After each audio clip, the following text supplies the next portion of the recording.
ceux qui ne me connaissent pas encore, je m'appelle Nevin Barnett, je suis le cofondateur de Bison France et sur cette chaîne, je vous aide à comprendre comment votre corps fonctionne pour que vous ne soyez pas frustré et que vous puissiez atteindre vos objectifs physiques et psychiques et être heureux dans le corps que vous avez.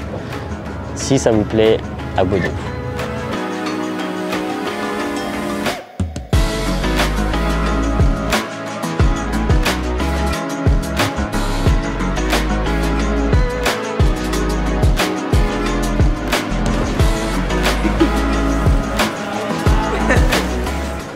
On vient d'arriver à Bordeaux, on va aller louer une voiture. Comment ça va?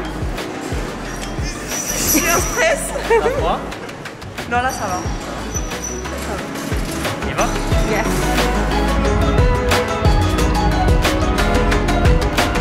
Bon, on vient juste d'arriver au Airbnb qu'Ariana a réservé. C'est vraiment hyper joli. On est dans Bordeaux, mais un petit peu à l'extérieur du centre-ville. Alors on a une petite piscine, mais comme vous pouvez voir, il fait pas chaud et en plus il pleut. Donc je sais pas si on va trouver le courage d'y aller. Et ça c'est la maison. Donc il y a du bois pour nous tenir au chaud. Voilà l'entrée. Un petit coin barbecue, tranquillou. Encore une fois, vu qu'il pleut, je sais pas si on va en profiter. Alors là on arrive dans la cuisine. Je vais en profiter pour vous montrer les courses qu'on a achetées. Nous avons des pommes, des galettes de riz, des œufs, on a du coca sans sucre, sans caféine. Pour la caféine, parce que je reviens juste d'Australie, je suis complètement décalqué, je ne consomme plus de caféine. D'ailleurs, je ferai une vidéo à ce sujet. Mais pour aujourd'hui, je vais quand même faire un monster pour essayer de recaler mon cycle circadien un peu plus rapidement. Parce qu'en fait, quand vous consommez de la caféine, ça reset d'une certaine manière votre cycle circadien au niveau du matin. Et donc, ça me permet de m'adapter mieux. Des petites tomates cerises. Nous avons des bananes, je commence par les végétaux, des carottes râpées, on a encore des galettes de riz, celles-là elles sont un petit peu plus caloriques par portion que celles-ci, on va dire que c'est pas pour les mêmes personnes. Nous avons un Powerade, ça sera pour le training d'Ariana. On a aussi quelques bonbons Haribo pour le training, pour une sorte de carb up pendant qu'elle s'entraîne. Nous avons des yaourts vanille protéinés, 15%. Nous avons du Skyr nature. Nous avons 2 Halotop vanille que je vais mettre au congélateur tout de suite. Parce que des Halotop décongelés, c'est pas le top du top. C'est pas Halotop. Désolé, je suis fatigué. Une bouteille de vin, je sais pas à qui ça appartient. On a un peu plus de coca. On a le meilleur côté de cheese du monde, le Longuet Farm, c'est vraiment le meilleur. On a essayé tous les côtés de cheese en Australie, mais il n'y a rien qui arrive à ce niveau-là. C'est quand même exceptionnel celui-ci au niveau du goût. Bon, ça, on ne va pas montrer. Ça, c'est toujours du cottage cheese. Cottage cheese. De la crème de marron, c'est assez utile parce que c'est juste des glucides. Donc ça aussi pour le carb up, c'est quelque chose qui est facile à digérer et que j'aime bien utiliser. Donc ça, c'est top. Des radis et voilà, c'est tout. Le reste, c'est pas important.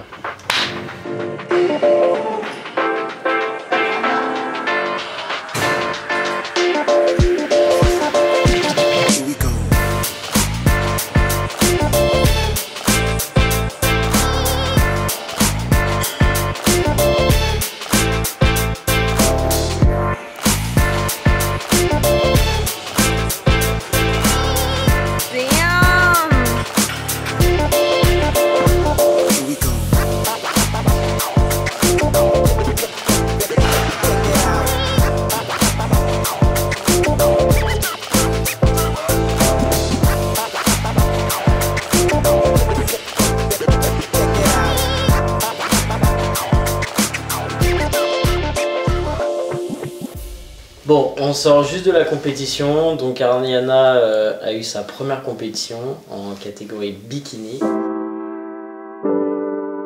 Elle s'est présentée donc en novice, puisque c'était la première fois qu'elle faisait une compétition en NPC, mais de toute façon c'était la première fois que tu faisais une compétition tout court. En master aussi, parce que... plus de 35 ans. C'est ça, on est des petits vieux. Et en open. Ouais. Voilà. Donc ça s'est très bien passé. Ariana avait une condition physique qui était vraiment au top. J'étais vraiment très content du travail qu'elle a effectué. Son travail de présentation était exceptionnel.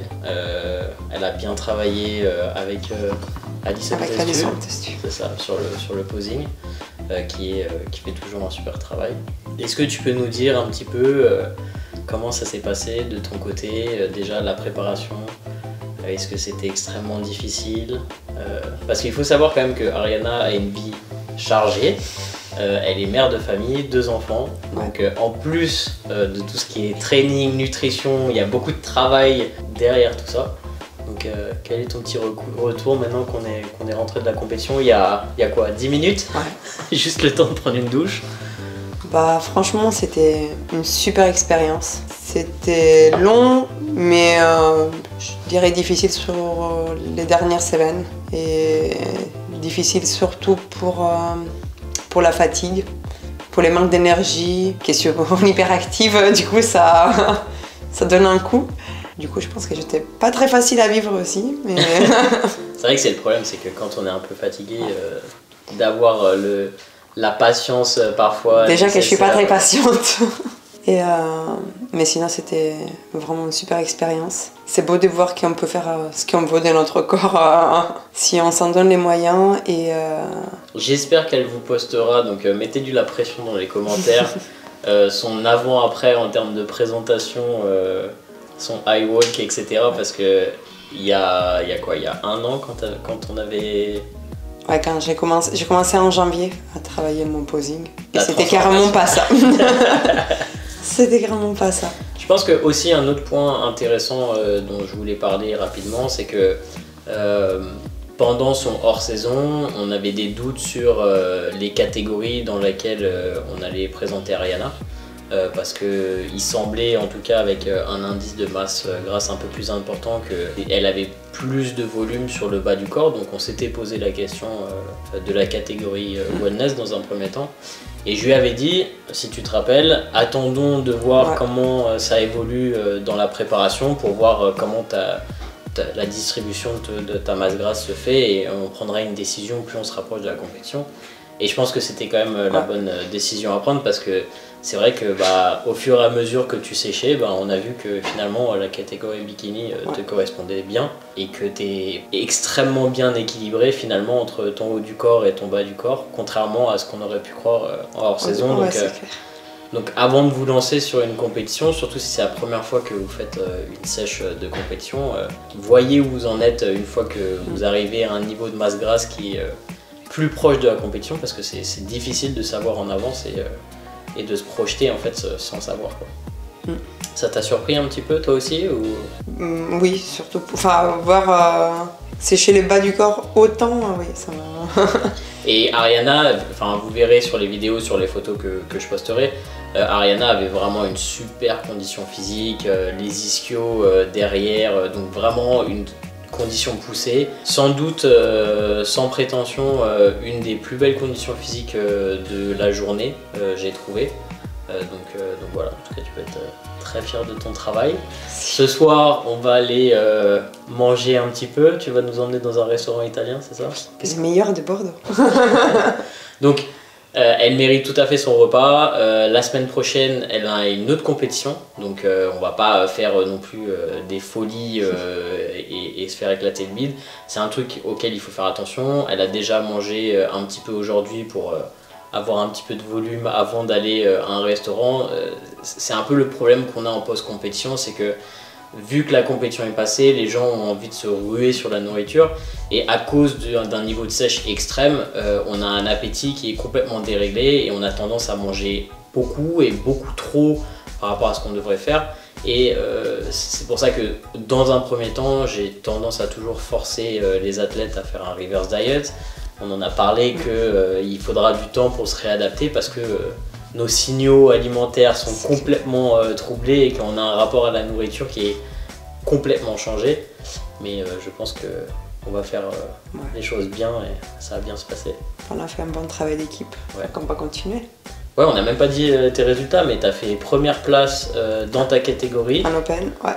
Deuxième place en Master. Ouais. Et troisième en novice. Ok. Et novice qui était une catégorie chargée, je pense que tout le monde a voulu se présenter en novice. Ouais. Donc c'était intéressant. Et du coup, elle était avec ses gling-gling autour du cou. Ils vont peut-être pas la laisser rentrer avec son bagage dans l'avion. Ça va être drôle. C'est clair. Top. Ok, bah écoute, si t'as un mot de la fin, tout est à toi. Bah, je sais pas. Non, franchement, bah, merci à toi de ce travail qu'ils ont fait au final depuis 1 an et demi. Peut-être pour les gens qui pensent à faire une compétition, quel est ton... Est-ce que tu penses que c'est une expérience qui est à faire? Est-ce que les compromis sont peut-être trop importants? Qu'est-ce que tu en penses par rapport à ça? Peut-être que c'est un peu tôt pour y réfléchir. Mais... Non, je pense que c'est vraiment une belle expérience, comme j'ai dit tout à l'heure. Après, je pense aussi qu'il faut avoir déjà de base une bonne relation avec la nourriture. Parce que ça demande beaucoup de compromis et on ne s'en rend pas compte. De l'extérieur, on voit juste la personne qui est en train de dessécher. Et du coup, tu dis « Ah, mais c'est beau !» Oui, mais il y a beaucoup de compromis à faire dans la vie sociale, dans l'assiette tout court. Ouais, parce qu'on avait ta famille qui est venue te voir il n'y a pas très longtemps. Donc ça, c'était un petit peu compliqué parce que je ne sais pas comment ça se passe dans vos familles, mais je sais que moi, c'est toujours stress un peu plus haut, plus difficile de maintenir son équilibre et ses habitudes. Et c'est vrai que toi, ça t'a un petit peu compromis. On a vu le poids qui... T'avais monté un petit peu sur cette semaine ou t'étais resté? Non, je pense que j'avais stagné. T'avais stagné et ensuite sa famille est partie. Mais il y a aussi du stress. Je suis pas toujours... Enfin, j'ai une très bonne relation avec ma famille, mais on n'a pas le même lifestyle. Donc à chaque fois, t'es pas... Même si t'es chez toi, t'es pas à l'aise à 200%. Et du coup, comme moi, quand j'ai stress, mon poids, ça drive du stress. Et la semaine d'après, t'as redormi beaucoup plus. Et là, on est reparti en descente. Et après, ces dernières semaines, on n'a pas changé grand-chose. On a été extrêmement conservateur dans notre approche parce que tout avait l'air de bien fonctionner. Et je suis content qu'on ait fait ça. On a gardé l'hydratation assez haute. Même le jour de la compétition, elle continue à boire, etc. Donc ça, je trouve qu'en termes de compétition, c'est aussi quelque chose qui se passe mieux parce que quand on est hydraté par rapport à une compétition déshydratée, c'est pas la même chose. Donc là, t'avais pas ce problème, ce stress supplémentaire. Et je suis vraiment content du physique qu'on a présenté en tout cas. Ouais. Donc félicitations. Merci. Top. On vient juste d'aller à la dune du Pilat. Et du coup, on mange aussi des petites huîtres. Délicieux. Super frais, des protéines, peu de calories, tout ce qu'on aime. Très peu de calories. Hein. C'est bien.